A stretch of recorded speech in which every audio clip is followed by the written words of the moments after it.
Hey guys, what's up? Timmy J Tech here. Welcome back to my channel. In this series, I'll be showing you how to create your own idle clicker game in Unity. As I've explained in the other episodes, you'll be able to click on an animal to round it back into the barn, which will earn you money. Then the player will buy upgrades to earn money at a faster rate.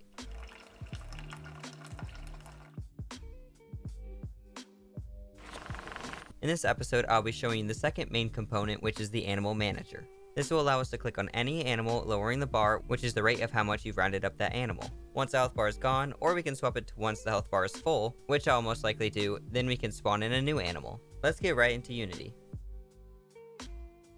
The first thing we'll want to do is display how much money we have currently. The way we'll want to do this is by creating a UI element, which I've already done, like the animal button, but what we'll want to do is right click, UI, and do a text mesh pro.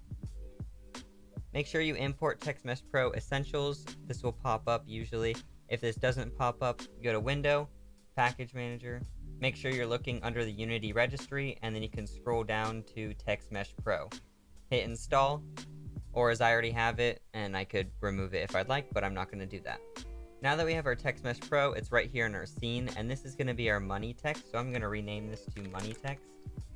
And in the money text, we are just going to have the $sign like we had in the code. You can change the font, make it bold, do whatever you want to make this a little bit better. I'll give it an electronic feel so that it's a little bit more pixelated, and then we can raise the font size. And I'm going to put it somewhere where it can be seen easily. Now, I don't have very much UI set up for this right now. I kind of just made an image, but what we could do is have a gray transparent image just overlay right here on the bottom, and that would add a nice bottom bar, which I'll do really quick right now.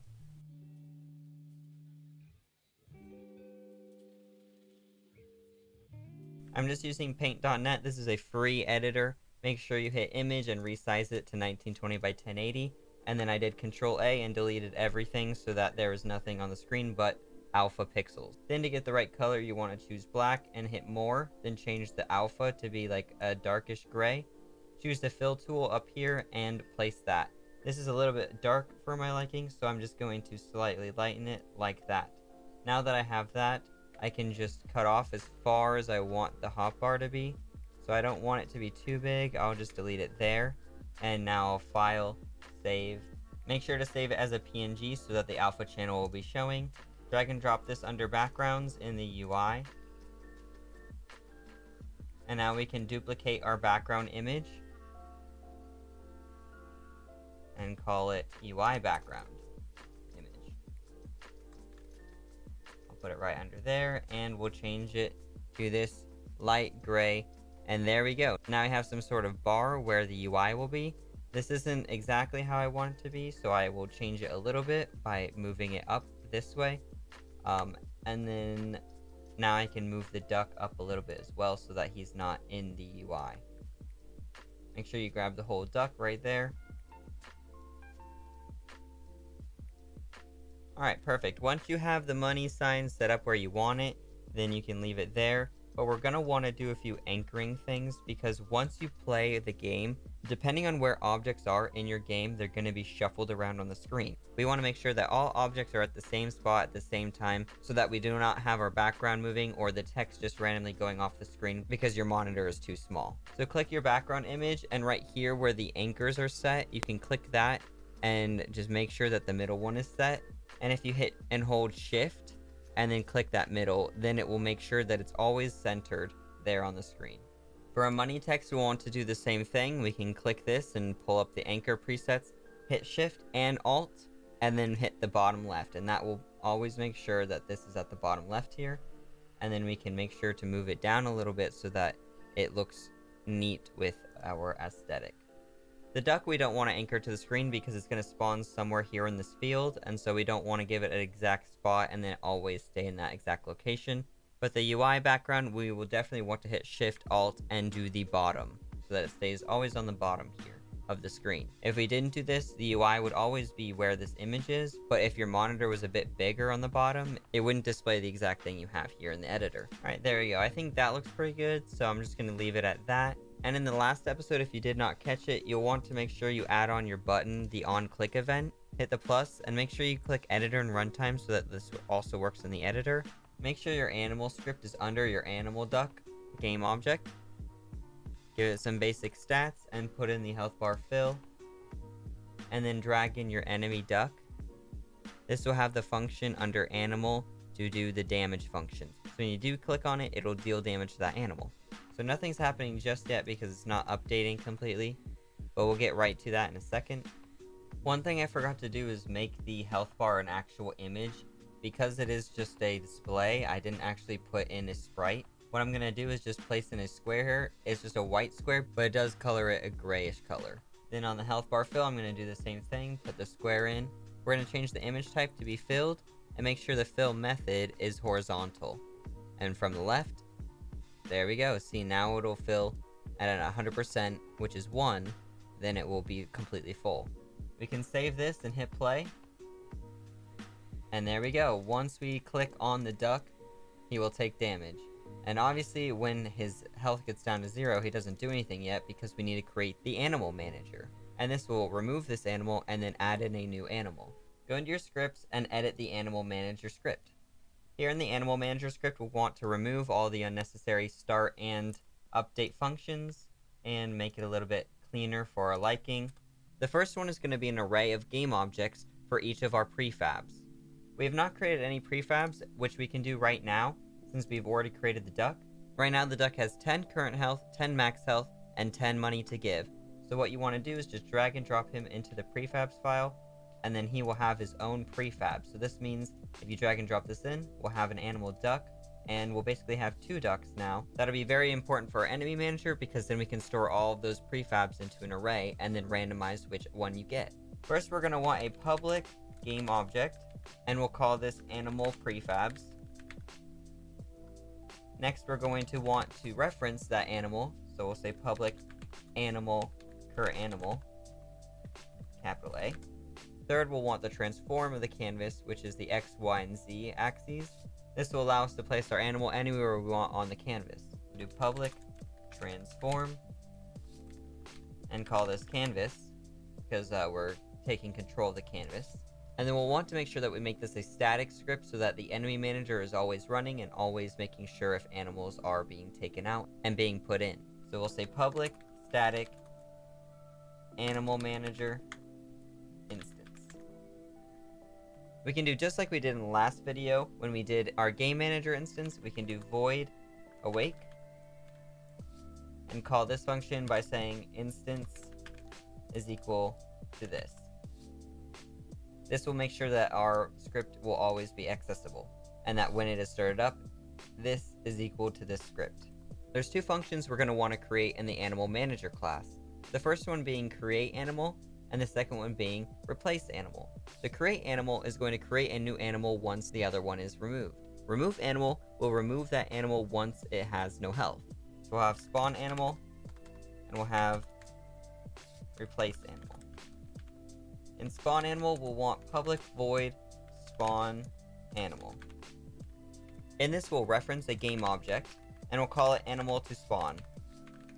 This will be equal to any animal in the animal prefabs. Make sure you add square brackets to your game object array so that you can use it properly.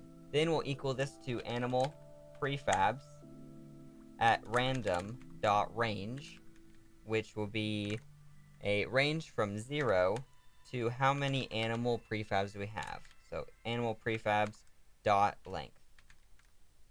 There we go, and then make sure we had a semicolon to the end of that. And we're also going to want a game object called object. And this is going to be equal to instantiate, and we'll put in our animal to spawn on our canvas transform. Then our current animal is going to be equal to object dot get component of animal. Now to replace the animal, we're going to want public void replace animal, and we're going to want to call destroy on our animal. So we'll just say animal here. And after we destroy the animal, we'll want to create a new animal by using spawn animal. And that's all we need for this function, which completes the whole class. Go back into Unity and make sure that there's no errors. Here we do have an error. The type or namespace transform could not be found. This means we need to capitalize transform, save that, and head back into Unity. The name animal does not exist. Make sure you take in a game object of animal so that it can get the animal that you're working with, and then it will destroy it and then spawn in a new animal. There we go, that clears up our error. So now we can hit play, and once we click our duck, it'll go and get rid of that. But we have not added the script to our game manager.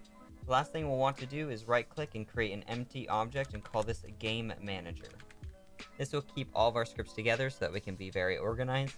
I'm going to put the game manager, our animal manager, and our auto click manager underneath it. Obviously our auto clicker manager doesn't really do anything right now. It doesn't have anything in the script, so it won't do anything right now. I'm just going to unclick it so that it actually doesn't run at all. Starting with the game manager, we have 0 money, so that can stay the same because we want the player to start with 0 money. We can also drag and drop the UI element of our money text into our money text. There we go. And now we have an animal manager, which will manage all of our animal prefabs. If you go back into our prefabs, we can add those prefabs to this list. Hit plus on the list and drag and drop your prefabs there. You'll want to make sure to add all of the prefabs here so that they'll get cycled through. Our current animal right now is our animal duck, and our canvas is our canvas. Save and hit play, and this will show everything that we've done so far. If you want to be able to see the errors, don't maximize on play, because then you can see what happens once it's clicked. Now that we have the game manager and the enemy manager, we're going to want to go into our animal script and change our caught function here. Inside this function, we're going to want to call the game manager and the enemy manager, and because they have instances, we can easily call their functions inside of them. So I'll say game manager dot instance, and then use the function inside of that, add money. This is going to allow us to add money when an animal is caught. Inside add money, I'm going to do money to give so that it gives the player the money to give for each of those animals. After that, we'll want to call animal manager dot instance, and here we want to call the replace animal function and insert the game object that is the animal. Now our animal script is all set up. Go back into Unity, make sure you save. Alright, seems like everything's working now. We can try to click the duck. Click, click, click, click, click, click, click, and it looks like a new duck comes in and we get $10. So there's not very much randomization just yet, but if we add in a few other animals, then we can get that going. I do have 3 other animals, so I'll just create some prefabs for them really quick, and then I'll show you the result. Alright, I have all these prefabs now, and I have a chicken in the game, so I'm going to change how the game manager works.